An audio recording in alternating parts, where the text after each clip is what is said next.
विवेक मिस्री साहब विदेश मंत्रालय से, और देखिए भारतीय सेना और एयरफोर्स से जुड़ी हुई 2 महिला अधिकारी यहां पर मौजूद हैं।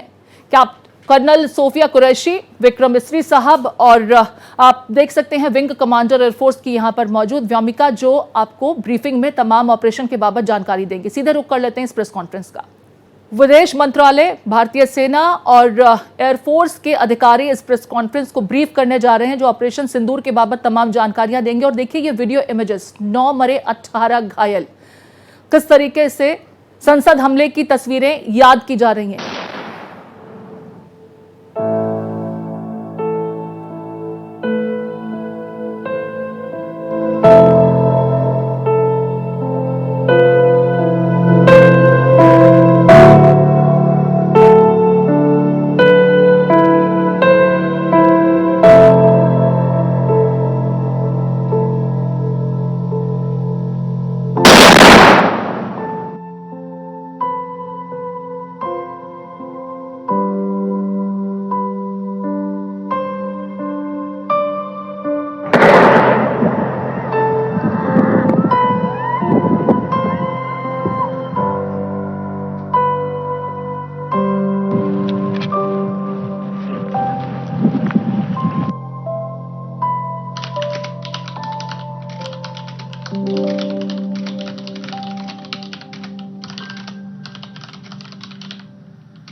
नमस्कार। इस ब्रीफिंग में शामिल होने के लिए आप सभी का धन्यवाद। जैसा कि आप सभी जानते हैं, 22 अप्रैल 2025 को लश्कर-ए-तैयबा से संबंधित पाकिस्तानी और पाकिस्तान प्रशिक्षित आतंकवादियों ने भारत में जम्मू और कश्मीर के पहलगाम में भारतीय पर्यटकों पर बर्बरतापूर्ण हमला किया। 25 भारतीयों और 1 नेपाली नागरिक को कायरतापूर्ण मौत के घाट उतार दिया गया। मुंबई के 26 नवंबर 2008 के हमलों के बाद यह भारत में हुई किसी आतंकवादी हमले में मारे गए आम नागरिकों की संख्या की दृष्टि से सबसे गंभीर घटना है। पहलगाम का हमला अत्यधिक बर्बरतापूर्ण था, जिसमें वहां मौजूद लोगों को करीब से और उनके परिवारों के सामने सिर पर गोली मारी गई।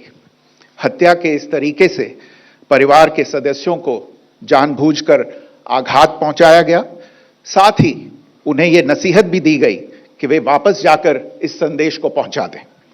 यह हमला स्पष्ट रूप से जम्मू और कश्मीर में बहाल हो रही सामान्य स्थिति को बाधित करने के उद्देश्य से किया गया था। चूंकि पर्यटन फिर से अर्थव्यवस्था का मुख्य आधार बन रहा था, इस हमले का मुख्य उद्देश्य इसे प्रतिकूल रूप से प्रभावित करना था। पिछले वर्ष आप सभी जानते हैं 2.25 करोड़ से अधिक पर्यटक कश्मीर आए थे। इस हमले का मुख्य उद्देश्य इसलिए संभवतः यह था कि इस संघ राज्य क्षेत्र में विकास और प्रगति को नुकसान पहुंचाकर इसे पिछड़ा बनाए रखा जाए और पाकिस्तान से लगातार होने वाले सीमा पार आतंकवाद के लिए उपजाऊ जमीन बनाने में सहायता की जाए। हमले का यह तरीका जम्मू और कश्मीर और शेष राष्ट्र दोनों में सांप्रदायिक दंगे भड़काने के उद्देश्य से भी प्रेरित था। इसका श्रेय सरकार और भारत के सभी नागरिकों को दिया जाना चाहिए कि इन प्रयासों को विफल कर दिया गया। एक समूह ने खुद को रेजिस्टेंस फ्रंट TRF कहते हुए इस हमले की जिम्मेदारी ली है। यह समूह संयुक्त राष्ट्र द्वारा प्रतिबंधित पाकिस्तानी आतंकवादी समूह लश्कर-ए-तैयबा से जुड़ा हुआ है। यह उल्लेखनीय है कि भारत ने मई और नवंबर 2024 में संयुक्त राष्ट्र की 1267 कमेटी की सैंक्शंस मॉनिटरिंग टीम को अर्धवार्षिक रिपोर्ट प्रस्तुत की थी, जिसमें TRF के बारे में साफ इनपुट दिए गए थे। इससे पाकिस्तान स्थित आतंकवादी समूहों के लिए कवर के रूप में टीआरएफ की भूमिका सामने आई थी। इससे पहले भी दिसंबर 2023 में भारत ने इस टीम को लश्कर-ए-तैयबा और जैश-ए-मोहम्मद के बारे में सूचित किया था, जो टीआरएफ जैसे छोटे आतंकवादी समूहों के माध्यम से अपनी गतिविधियों को संचालित कर रहे हैं। इस संबंध में 25 अप्रैल को यूएन सिक्योरिटी काउंसिल प्रेस वक्तव्य में टीआरएफ के संदर्भ को हटाने के लिए पाकिस्तान के दबाव पर भी ध्यान दिया जाना चाहिए। पहलगाम आतंकवादी हमले की जांच से पाकिस्तान के साथ आतंकवादियों के संपर्क उजागर हुए हैं। रेजिस्टेंस फ्रंट द्वारा किए गए दावे और लश्कर-ए-तैयबा से ज्ञात सोशल मीडिया हैंडल द्वारा इसको रीपोस्ट किया जाना इसकी पुष्टि करता है। चश्मदीद गवाहों और विभिन्न जांच एजेंसियों को उपलब्ध अन्य सूचनाओं के आधार पर हमलावरों की पहचान भी हुई है। हमारी इंटेलिजेंस ने इस टीम के योजनाकारों और उनके समर्थकों की जानकारी जुटाई है। इस हमले की रूपरेखा भारत में सीमा पार आतंकवाद को अंजाम देने के पाकिस्तान के लंबे ट्रैक रिकॉर्ड से भी जुड़ी हुई है, जिसके लिखित और स्पष्ट दस्तावेज उपलब्ध हैं। पाकिस्तान दुनिया भर में आतंकवादियों के लिए एक शरण स्थल के रूप में पहचान बना चुका है। यहां अंतर्राष्ट्रीय स्तर पर प्रतिबंधित आतंकवादी सजा पाने से बचे रहते हैं।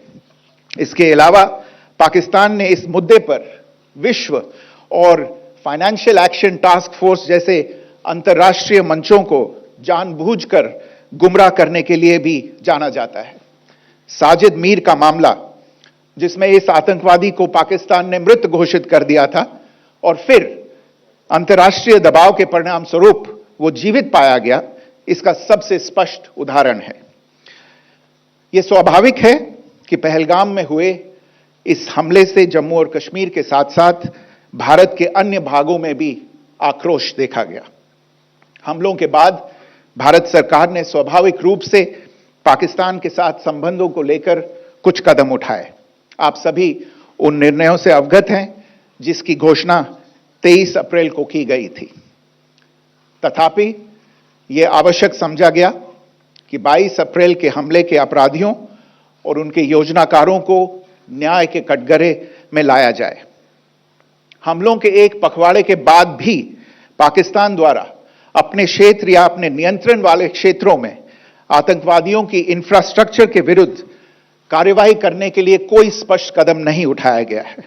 उल्टे वो इनकार करने और आरोप लगाने में ही लिप्त रहा है। पाकिस्तान आधारित आतंकवादी मॉड्यूल्स पर हमारी खुफिया निगरानी ने संकेत दिया है कि भारत के विरुद्ध आगे भी हमले हो सकते हैं। अतः इनको रोकना और इनसे निपटना दोनों को बेहद आवश्यक समझा गया।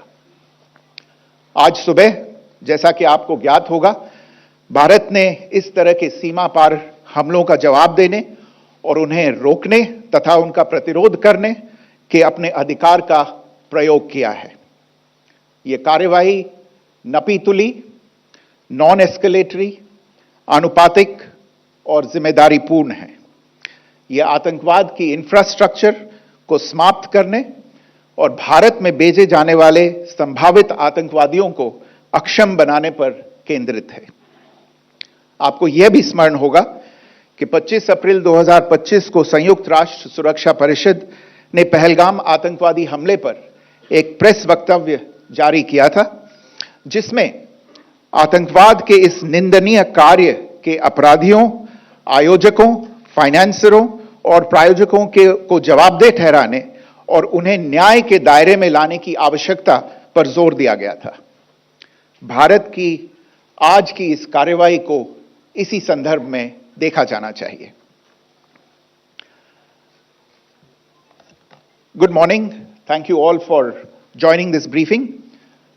As you are all aware, on April 22, 2025, Pakistani and Pakistan-trained terrorists belonging to the Lashkar-e-Taiba carried out a savage attack on Indian tourists at Pahalgam in Jammu and Kashmir in India. They murdered 26 people, including one national of Nepal, causing the largest number of civilian casualties in a terrorist attack in India since the 26 November 2008 attacks in Mumbai. The attack in Pahalgam was marked by extreme barbarity, with the victims mostly killed with headshots from close range and in front of their families. Family members were deliberately traumatized through the manner of the killing, accompanied by the exhortation that they should take back the message. The attack was clearly driven by the objective of undermining the normalcy returning to Jammu and Kashmir. In particular, it was designed to impact the mainstay of the economy, tourism, with a record 23 million tourists visiting the valley last year. The calculation, presumably, was that harming growth and development in the Union Territory would help keep it backward and create fertile ground for continued cross-border terrorism from Pakistan. The manner of the attack was also driven by an objective of provoking communal discord, both in Jammu and Kashmir and the rest of the nation. It is to the credit of the government and the people of India that these designs were foiled. A group calling itself the Resistance Front has claimed responsibility for the attack. This group is a front for the UN-proscribed Pakistani terrorist group Lashkar-e-Taiba. It is notable that India had given inputs about the TRF in the half-yearly report to the monitoring team of the UN's 1267 Sanctions Committee in May and November 2024, bringing out its role as a cover for Pakistan-based terrorist groups. Earlier too, in December 2023, India had informed the monitoring team about Lashkar and Jaish-e-Mohammed operating through small terror groups such as the TRF. Pakistan's pressure to remove references to TRF in the April 25 UN Security Council press statement is notable in this regard. Investigations into the Pahalgam terror attack have brought out the communication notes of terrorists in and to Pakistan. The claims made by the Resistance Front and their reposting by known social media handles of the Lashkar-e-Taiba speak for themselves. Identification of the attackers based on eyewitness accounts as well as other information available to law enforcement agencies has also progressed. Our intelligence has developed an accurate picture of the planners and backers of this team. The features of this attack also tie in with Pakistan's long track record of perpetrating cross-border terrorism in India, which is well documented and beyond question. Pakistan also has a well-deserved reputation as a haven for terrorists from around the world, with internationally proscribed terrorists enjoying impunity there. In addition, Pakistan has been known to willfully mislead the world and international forums, such as the Financial Action Task Force, on this issue. The Sajid Mir case, in which this terrorist was declared dead and then, in response to international pressure, brought back to life, found alive and arrested, is the most glaring example. The latest attack in Pahalgam has understandably generated deep anger in Jammu and Kashmir and in other parts of India. Following the attacks, the government of India naturally responded with a set of initial measures relating to our engagement with Pakistan. You're all aware of the decisions that were announced on the 23rd of April. However, it was deemed essential that the perpetrators and planners of the 22nd April attack be brought to justice. Despite a fortnight having passed since the attacks, there has been no demonstrable step from Pakistan to take action against the terrorist infrastructure on its territory or on territory under its control. Instead, all it has indulged in are denials and allegations. Our intelligence monitoring of Pakistan-based terrorist modules indicated that further attacks against India were impending. There was thus a compulsion both to deter and to preempt. Earlier this morning, as you would be aware, India exercised its right to respond and preempt as well as deter more such cross-border attacks. These actions were measured, non-escalatory, proportionate, and responsible. They focused on dismantling the terrorist infrastructure and disabling terrorists likely to be sent across to India. You would also recall that the Security Council on 25th April 2025, had issued a press statement on the Pahalgam terror attack, underlining, and I quote, the need to hold perpetrators, organizers, financiers, and sponsors of this reprehensible act of terrorism accountable and bring them to justice, unquote. India's latest actions should be seen in this context. Joining me for this briefing on our actions earlier this morning are Colonel Sophia Qureshi and Wing Commander Vyomika Singh. I will request them to share some details regarding Operation Sindoor with all of you.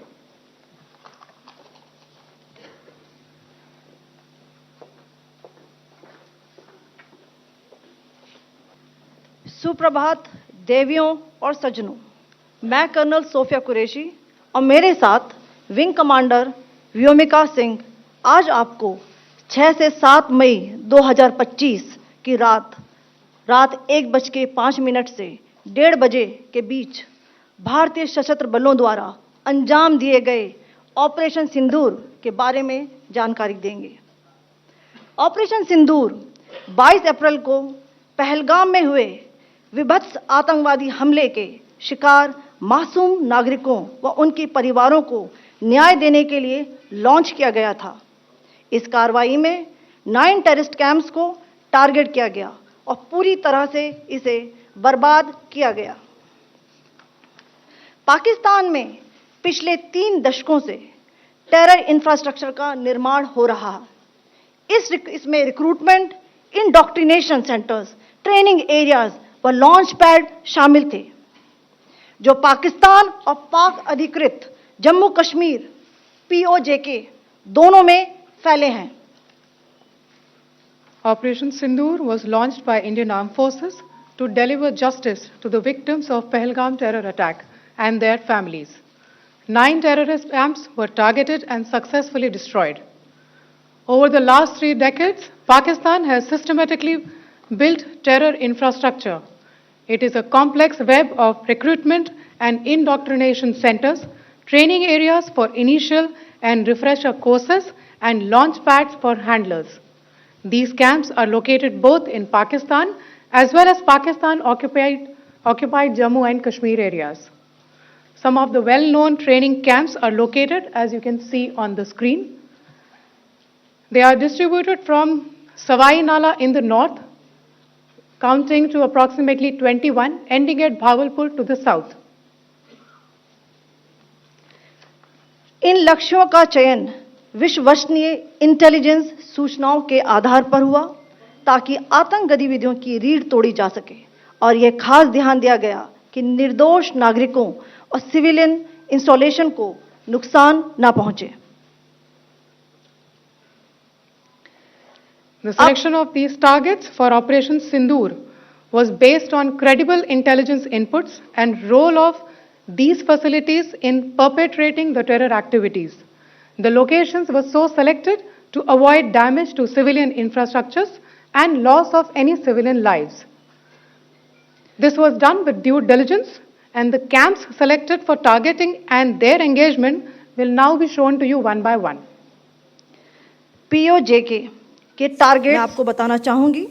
सबसे पहले सवाई नाला camp Muzaffarabad, जो कि POJK के line of control से 30 kilometre दूर है। यह एक लश्कर तौयबा का ट्रेनिंग सेंटर था। 20 अक्टूबर 2024 सोनमर्ग, 24 अक्टूबर 24 गुलमर्ग, 22 अप्रैल 2025 पहलगाम, इन हमलों के आतंकियों ने यहीं से प्रशिक्षण लिया था। सैयदना बिलाल कैंप मुजफ्फराबाद, यह एक जैश ए मोहम्मद का स्टेजिंग एरिया है। यह हथियार, विस्फोटक और जंगल सर्वाइवल ट्रेनिंग का केंद्र भी था। गुलपुर कैंप कोटली, यह LOC से 30 किलोमीटर दूर था। लश्कर तौयबा का बेस था, जो रजौरी, पुंछ में सक्रिय था। 20 अप्रैल 2023 को पुंछ में और 9 जून 2024 को तीर्थ यात्रियों के बस हमले में यहीं से आतंकी को ट्रेन किया गया था।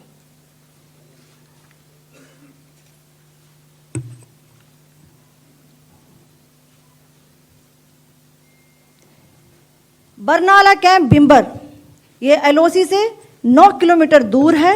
यहाँ पर हथियार हैंडलिंग, आईईडी व जंगल सर्वाइवल का प्रशिक्षण केंद्र था। अब्बास कैंप कोटली,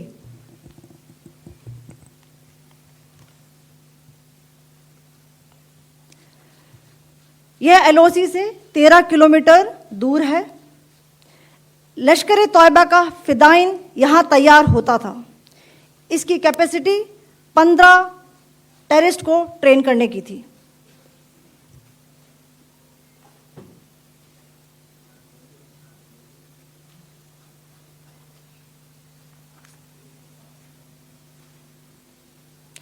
अब मैं पाकिस्तान के अंदर के टारगेट से अवगत कराना चाहूंगी। पहला, सर्जल कैंप सियालकोट।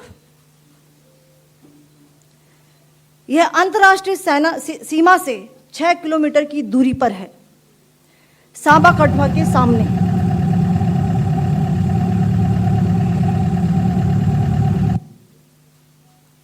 मार्च 2025 में जम्मू एंड कश्मीर पुलिस के 4 जवानों की जो हत्या की गई थी, उन आतंकवादियों को इसी जगह पर ट्रेन किया गया था।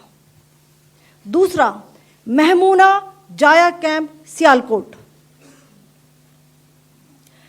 यह 18 से 12 किलोमीटर आईबी से दूर था। हिजबुल मुजाहिदीन का बहुत बड़ा कैंप था। यह कठुआ जम्मू क्षेत्र में आतंक फैलाने का नियंत्रण केंद्र था। पठानकोट एयरफोर्स बेस पर किया गया हमला भी इसी कैंप से प्लान और डायरेक्ट किया गया था। मरकज ताइबा मुरीद के, यह आईबी से 18 से 25 किलोमीटर दूरी पर है। 2008 के मुंबई हमले के आतंकी भी यहीं से प्रशिक्षित हुए थे। अजमल कसब व डेविड हेडली भी यहां ट्रेन हुए थे।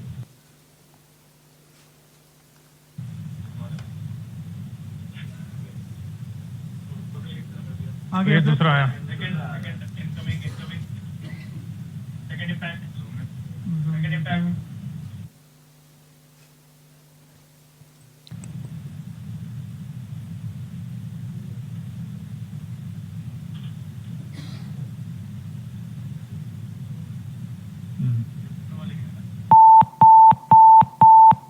टारगेट 10 हुआ है इसमें भी। टारगेट 10 हुआ, एंक्लोजर सेम ही है। 7 it is hit the target. हाँ हाँ।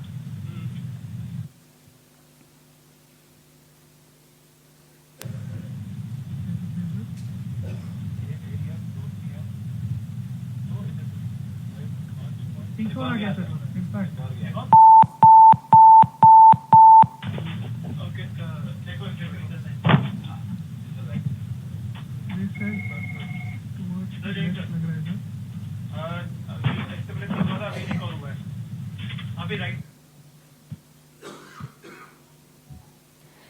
मरकज सुभान अल्लाह भावलपुर, यह इंटरनेशनल बाउंड्री से 100 किलोमीटर दूर है। जैश ए मोहम्मद का मुख्यालय था। यहाँ पर रिक्रूटमेंट, ट्रेनिंग व इंडॉक्ट्रिनेशन का केंद्र भी था। शीर्ष आतंकी अक्सर यहाँ आते थे। मैं आप सबको बताना चाहती हूँ कि किसी भी सैन्य ठिकाने का निशाना नहीं बनाया गया और अभी तक किसी तरह की नागरिक क्षति की रिपोर्ट नहीं है। धन्यवाद। जय Hind. The strike on the terror camps were undertaken through precision capability, as shown to you. A niche technology weapons with careful selection of warheads was ensured so that there will be no collateral damage. The point of impact in each of the target was a specific building or a group of buildings. All the targets were neutralized with clinical efficiency, and the results reiterate the professionalism of the Indian Armed Forces in the planning and execution of their operations. No military establishments were targeted. India has demonstrated considerable restraint in its response. However, it must be said that the Indian Armed Forces are fully prepared to respond to Pakistani misadventures, if any, that will escalate the situation. Jai Hind, and thank you very much. Ladies and gentlemen, friends in the media, I ask your indulgence today in view of the fact that this is still an evolving situation. We will therefore not be able to take questions and answers today, but we will come back for more updates and more briefings shortly. Thank you all very much for joining us this morning. Thank you. Jai Hind.